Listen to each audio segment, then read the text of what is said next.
Hey everybody, welcome to Hey We're Talking. I've got Bob Peel and Derek Tant, the co-hosts of the show, and me, Scotty D, your host. Glad to be here. Today, we're going to talk about barbecue or smoking or grilling. We're going to talk about what we did on July 4th. Maybe we didn't do anything. We'll see. You're going to find out soon. Hey guys, how are you? I'm great. I like it when you screw up the intro better. You know, I mean, it was perfect. Good intro though. It was great. It was a smoking intro. Ooh! See what I did there? I like it. I like it. Okay. So behind the scenes, right before we start, I get a list from Bob. See if you can do this and this and this, and then I do it. I execute it flawlessly. And then this. I get you. And then we start the show. It was you guys listening, tell me that was not an amazing episode, beginning intro to the show. Now you know what we're talking about after all this stuff. So right. It's great.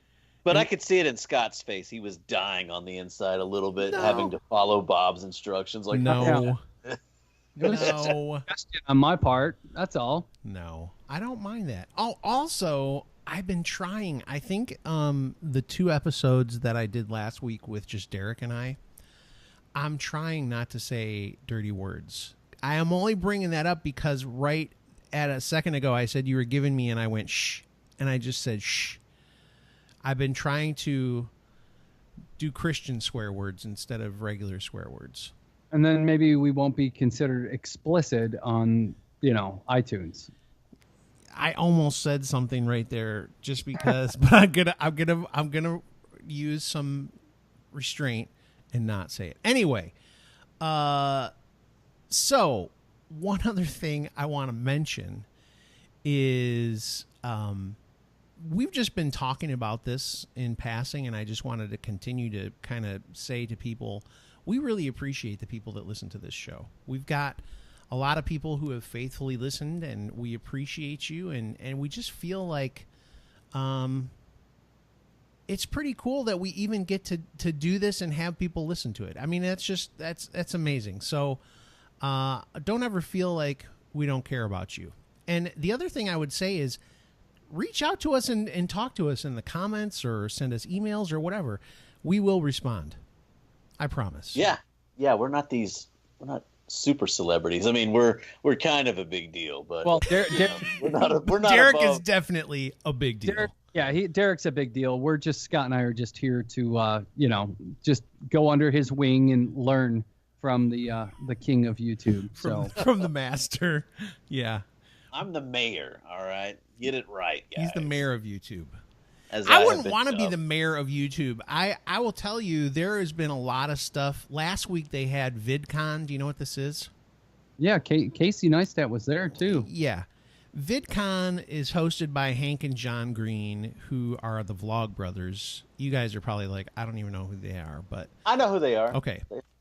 So Hank and John Green, so they host this thing, and there was so much drama at this VidCon this past week.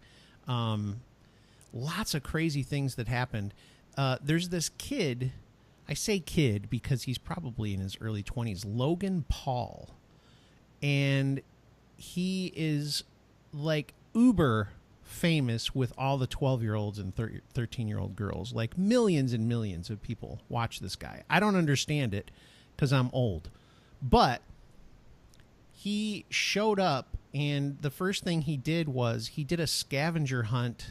He basically put out on his social media, hey, I've hidden $3,000 somewhere outside the arena. And as you can imagine, all these 12 and 13-year-olds were ripping out everything that wasn't nailed down trying to find this money. And then he ends up coming to the show, and you're not supposed to come in through the front because it's like how kids reacted when the Beatles, if you ever see those movies and the videos and stuff of the Beatles and the girls are just screaming. This is a band? Yeah, the Beatles. And So this guy, Logan Paul, he just shows up and he like walks through a fountain in the front of this. I think it was in San Diego, maybe. But anyway, he walks through this fountain and these kids mob him. Oh. They're grabbing onto him. And then the security guards who are supposed to protect, they're worried about these kids getting trampled and all this stuff. Right. So they're dragging this Logan Paul. They're trying to grab him and get him out of the way so that the kids will stop crushing everybody. And they end up bringing him in, and then they tackle him. He breaks loose and then runs into the convention center and runs away from him. And I'm just like, what the heck are you doing, dude? But most of the people, like Casey, they came in through the back like they were supposed to. You're not supposed to, like, they have like meet and greets for the kids where you could say, hey, come to this part of the convention center and you can meet Casey Neistat or whatever. But some of these people just did some crazy stuff. There was a couple, like 5 other YouTubers that got kicked out because they were too famous, basically, and they were walking through all the people, and people were mobbing them. Did you find the $3,000, Scott? I did not. Okay. I did get a piece of Logan Paul's hair, though, and I have it in a little memoir. It's like in that nice little blonde, crisp hair. Yeah. Do you see his hair? Yes. He looks like a doofus. Yeah, he's a total hipster kid. He's probably 22 years old. Yeah. Got 7 million subscribers on YouTube. Still not even close to PewDiePie, by the way. No, he's probably one of those kids with the rich parents and just decided to become a vlogger. His brother was on the Disney Channel, and now he's also Jake Paul. Yep. So it sounds like it was a great Independence Day for Logan Paul or whatever right. the crap his name is. Did y'all do anything for Independence Day? That was an amazing. I'm going to do my Trump hands here. That was amazing, beautiful transition. That was beautiful. I'm going to let you guys say what you did first because I have a couple of things in mind that I'd like to talk about. But I'm going to go to Bob first because I know for a fact Bob is a guy who cooks. He loves to cook. His wife loves to cook. They cook everything. We all know famously Bob packs lunches everywhere he goes. He doesn't go out to eat. He's a homemade food guy, although he went out for his anniversary, which was amazing. Yeah, it was. Yeah, we ordered pizza and just sat around. No, we didn't. No, you did not. No, typically, well, I'll just talk about 4th of July in general or just any holiday like that. It's either ribs or a pork shoulder or pork butt. That's pretty much the main thing. That's always the main course. I've done a pork shoulder or butt for Christmas sometimes as well. You have it with the ham or, whatever. So that's kind of my thing. Derek, what was your selection of meat?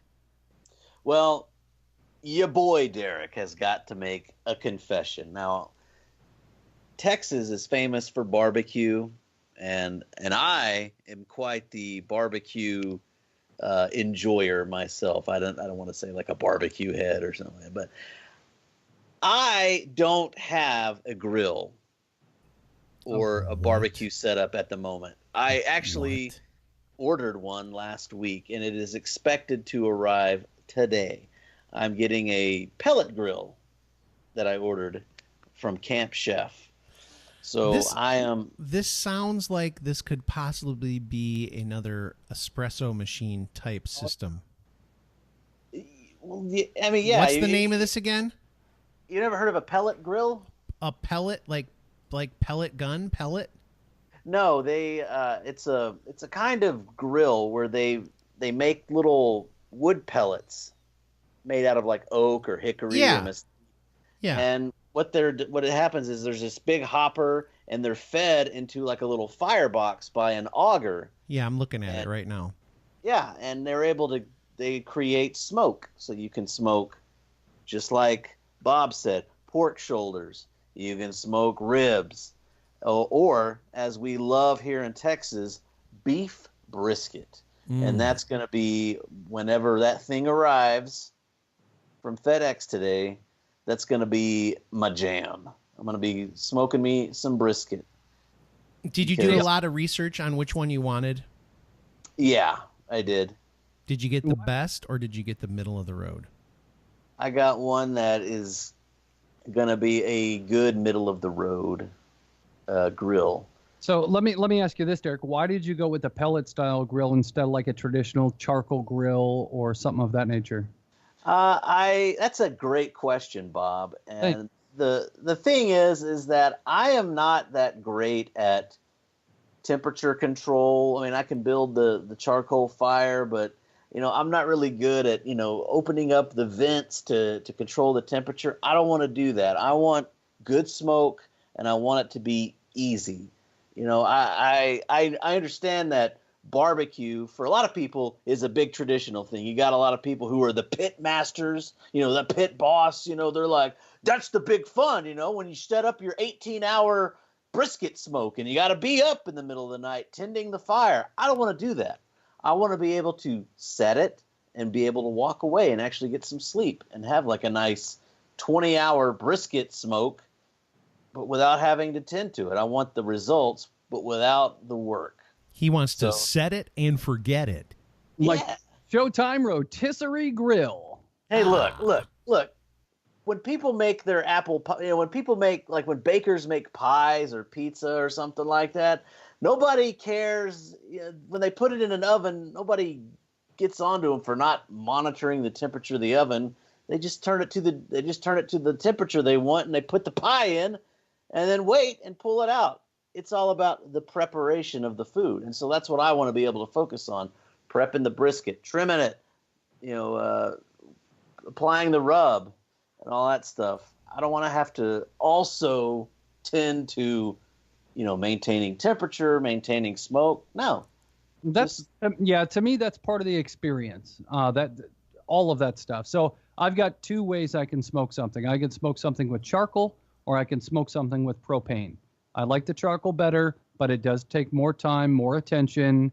The propane, I can pretty much set it and just leave it be and know that pretty much in a certain amount of time it's going to be done, as long as it's not super windy and it's kind of messing with the smoker. But I've never tried the pellet thing. Never. I mean, considering the fact that I do most of mine on charcoal, not direct, indirect heat, it seems to work probably the best for me in that situation.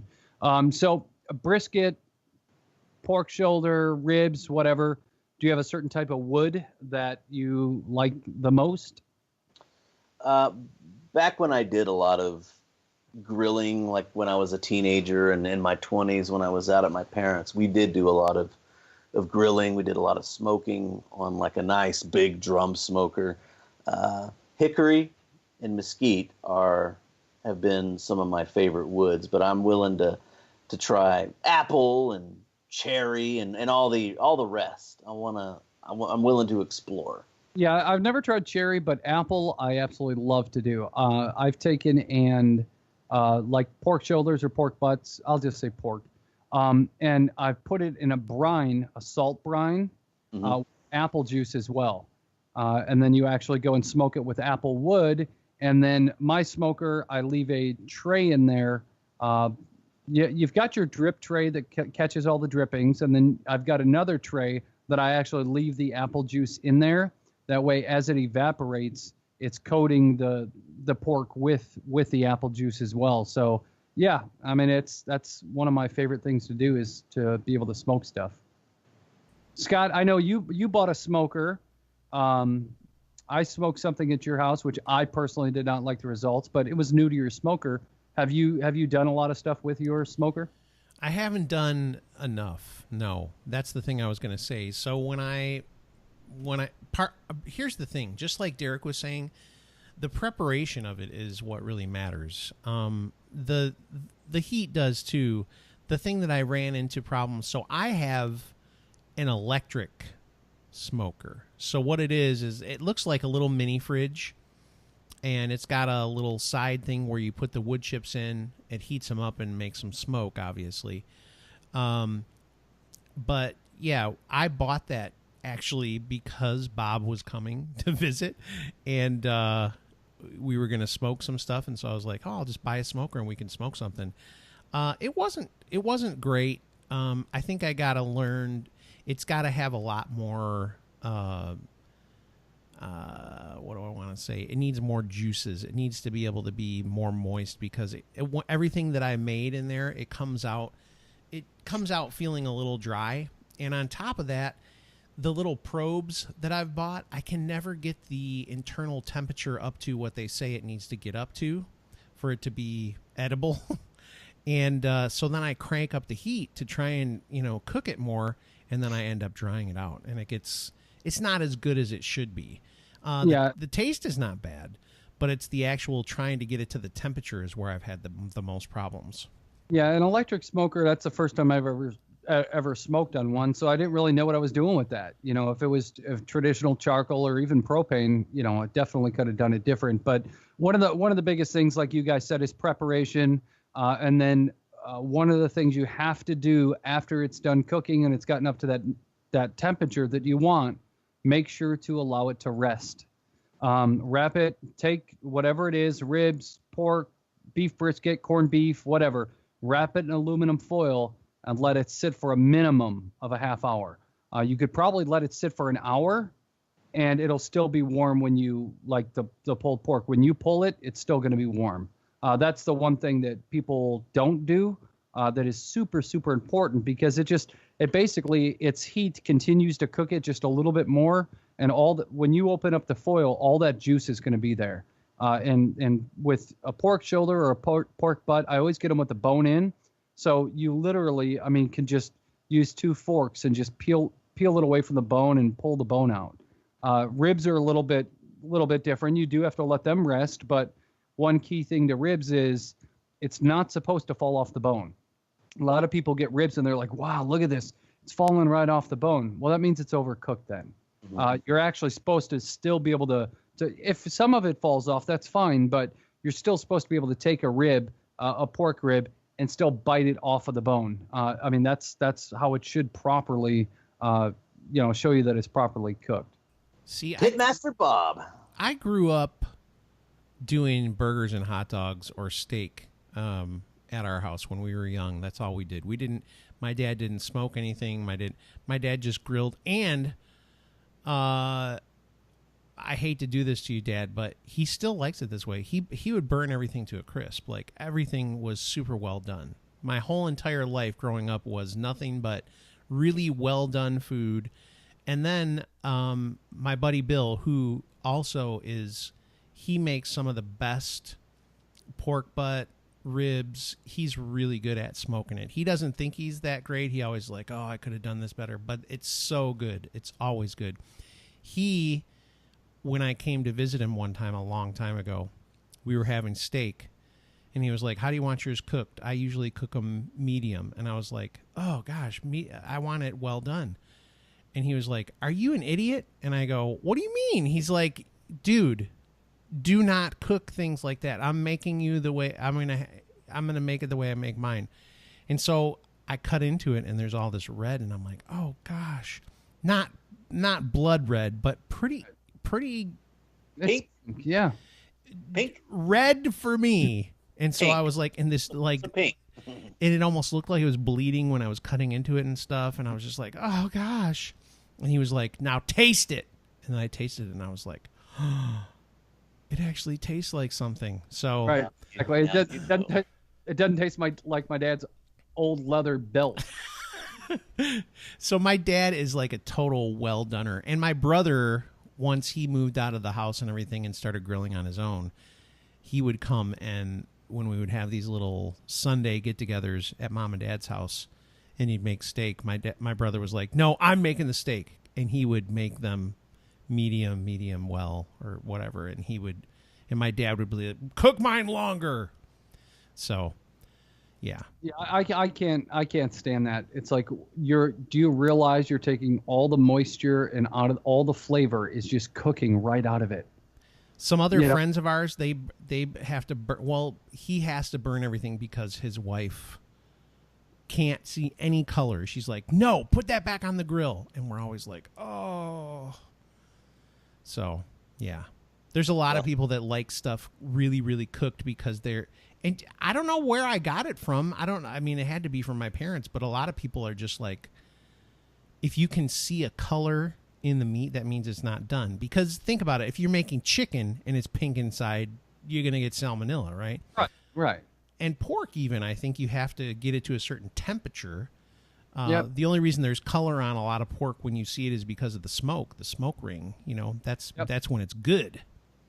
And that's another thing that's key is when you go pull off your pork or look at your ribs or whatever, there's going to be a layer of pink, and that's how much smoke actually got into the meat. So you have to look at that every single time you smoke to determine if it's a lot or a little. If you barely see any pink, well, you didn't put enough smoke into it. Now you know next time that you kind of have to adjust that a little bit. I don't know what the exact measurement is, but I kind of see mine, and maybe it's I don't know, half a pinky nail, or I don't know what it is. But once I see it, I go, hey, I know that's got enough smoke in it. And then you taste it, and there you go. You got the smoke to it. So that's another key thing is don't be scared about the pink on the outer edge of the meat as long as it's up to the proper temperature. And you can find the proper temperature online for everything. It's like 178 or 180 something. It's around there. It depends. I forget. Beef is like 165. Poultry is, I don't know. I do my pulled pork. I get it up to a 195 internal temperature, and then I just remove it from the heat. And it's always been done very well. So yeah, I'm excited. I'm ready for it to get here. I'm not too ashamed that I didn't have it for the 4th of July. I had to work, so I worked at night. So it's when it gets in, I'll have fun playing with it and grilling and barbecuing out this summer. And they're supposed to be pretty good also for burgers, hot dogs, steaks. But really, I'm really interested in smoking chickens, smoking brisket, pork shoulder, and especially ribs. Well, the one thing I will say, if you wind up smoking chicken or like Cornish hens or, whole chickens or whatever, or a turkey, make sure you have a drip pan with that, because those things are greasy as heck. So I did a couple Cornish hens. I think it took about 4 hours. And I mean, there was so much stuff just dripping off of those things. It was kind of disgusting, but I mean, they turned out good, but poultry has a lot of grease and fats in it that actually burn off of it. Another great thing to do is fish.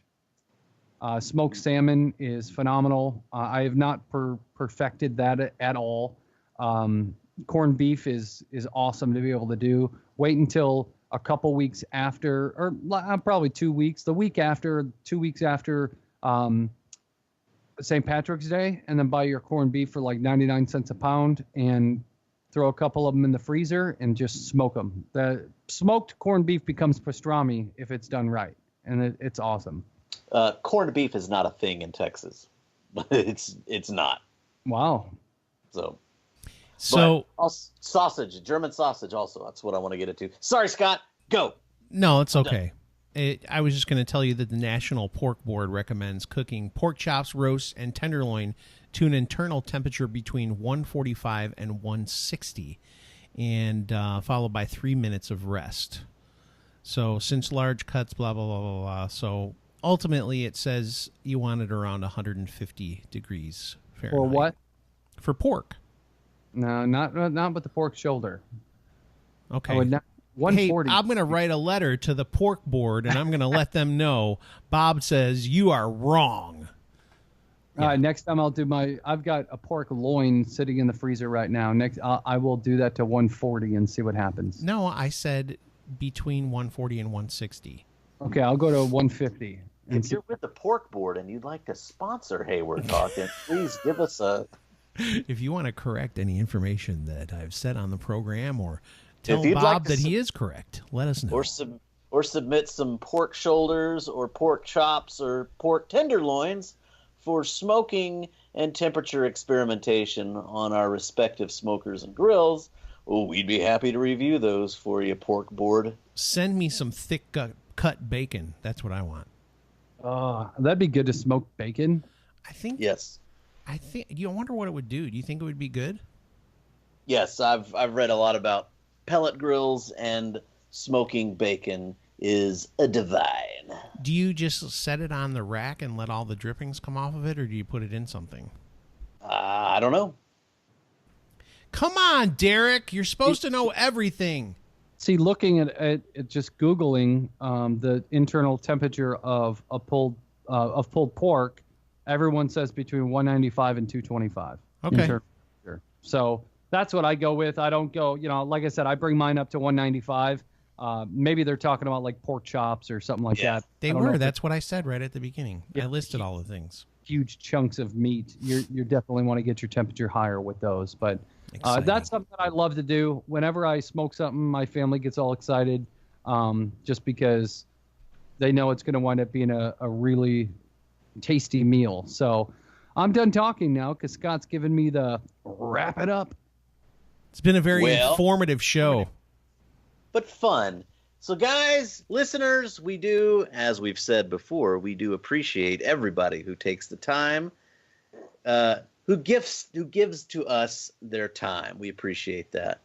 So you can check us out on our different social medias, the YouTube and the Facebook, iTunes, Podbean, and heywe'retalking.com, and Instagram and Twitter, and I don't even know. MySpace? We're not on MySpace. We don't. Go to Facebook. That's important. Go to Facebook and join the conversation. Thanks for listening, guys. We appreciate you. I'm going to cut everybody off and say goodbye. See you Friday.